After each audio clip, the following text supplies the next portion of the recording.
A Christmas of Long Ago by Lucy Maud Montgomery. "Hurrah!" cried Ted jubilantly. "Christmas will be here in a week. I wish it came every month." "Christmas will be extra nice this year, because Grandma is with us," said Alice, with a loving glance at the old lady with the silver hair and bright brown eyes, who was knitting by the fire. Grandma smiled.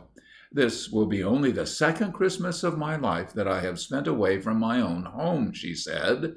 "The first one was 60 years ago, children, when I was a little girl of 10 and went with my 3 brothers to spend Christmas with our grandfather and grandmother.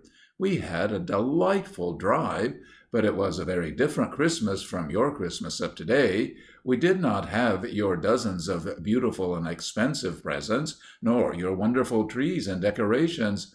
Still, we thought our Christmas at Grandfather's just about right."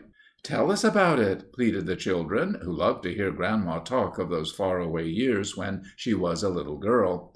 "When I came here last week, I came on the train," said Grandma, "but in those days there were no railroads near where we lived, and we drove the 30 miles to Grandfather's the day before Christmas.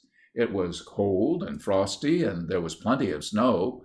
Mother wrapped us all up warmly in shawls and homespun caps and mufflers, and we did not mind the cold. We went on what was called a wood sleigh, just boards on runners. Father had put some straw on it, and Mother had spread a big rug over it. We all sat close together on this, and when the sloughs or the pitches were very bad, we clung to the upright stakes in the corners or the jingling iron chains that connected them. When we got to Grandfather's at twilight and trooped into the kitchen, such a fire as they had for us! You never see such fires nowadays. There was a big open fireplace taking up most of one end of the room, with just snug corners on each side of it. Grandfather had heaped it with great hickory logs, and they were blazing with delightful fierceness, sending a rosy glow out on our faces, and lighting up the whole of the old-fashioned room with its low ceiling and long black rafters, from which hung festoons of dried apples and Grandmother's assortment of herbs. Grandfather had tacked green boughs all around the room in honor of the season. At home, we thought ourselves very modern because we had stoves, but we loved that splendid fireplace of Grandfather's.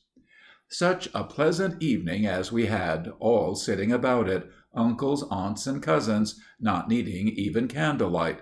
The older folks told stories, and we children listened open-eyed, while we munched apples and cracked peach nuts. Our dreams that night were haunted by Indians and bears galore. We did not have Christmas trees then. We had not even heard of them. Before we went to bed, Grandmother took our stockings and hung them along the chimney-piece in a dangling row. We had never hung up our stockings at home, for how could Santa Claus come down a stovepipe and through a stove? But we were sure he could come down that splendid big chimney easy enough. In the morning our stockings were full when we all came trooping into the kitchen. I don't know what you would have thought of our presents, but we were delighted with them. There was not a bought present among them. All were homemade. I got a pair of red mittens knitted in a fancy pattern such as Aunt Emmy could knit, a scarf of shaded wool and blues knitted in Grandmother's famous checkerboard pattern, a big rag doll dressed in a piece of Aunt Ada's wedding dress, a white muslin apron with 6 bows on the shoulders, and a bag of homemade candy. I remember there was a sled for each of the boys, and one of the elder wood whistles for the making of which Grandfather was celebrated. I believed in Santa Claus wholeheartedly, and I begged Grandfather to tell me if he had shown Santa how to make the whistles. I thought Mrs. Santa Claus must have known the fancy stripe and checkerboard pattern. The other children went to church with the grown-ups, for there was always service on Christmas morning then. I stayed home to help Grandmother with the dinner, for I was the oldest girl.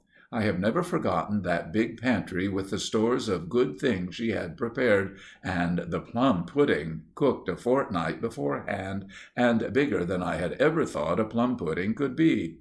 We set the table in the kitchen, and as a special privilege I was allowed to place thereon the dishes of the set that had been part of Grandmother's wedding plenishings. They were a handsome dark blue, and not a piece had been broken in 40 years.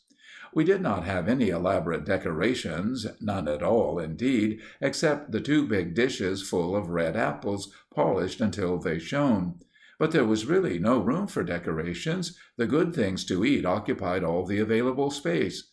What delectable odors filled that big kitchen when the hungry guests came home from church! My brother Tom declared he smelt the roast goose 4 miles down the road. Everybody had good appetites and did full justice to Grandmother's Christmas cheer. We all sat around the table until late in the afternoon, talking, laughing, and telling stories. Finally, we girls helped Grandmother wash the dishes, and then it was time to go home through the crisp, waning December afternoon, and Christmas at Grandfather's was over, to be talked of and remembered vividly all through the winter. That was the nicest Christmas I ever spent, dearie. "It sounds jolly," said Ted. "I wish we could have Christmases like that now." Grandma smiled. "You have just as good Christmases, although in a different way. You would have thought that celebration very simple and quiet, I am afraid. But remember, dearie, it's the spirit of Christmas that counts. It must be a spirit of goodwill and kindness and joy and love. We must never forget the real meaning of Christmas, never let it be dimmed by any false meanings, and then our Christmases will always be happy and blessed and long to be remembered, no matter where or how they are celebrated." "That is true," said Alice soberly. "We'll all try to make our Christmas the right kind, Grandma." "But I do wish we had a big fireplace," said Ted. End of A Christmas Long Ago by Lucy Maud Montgomery.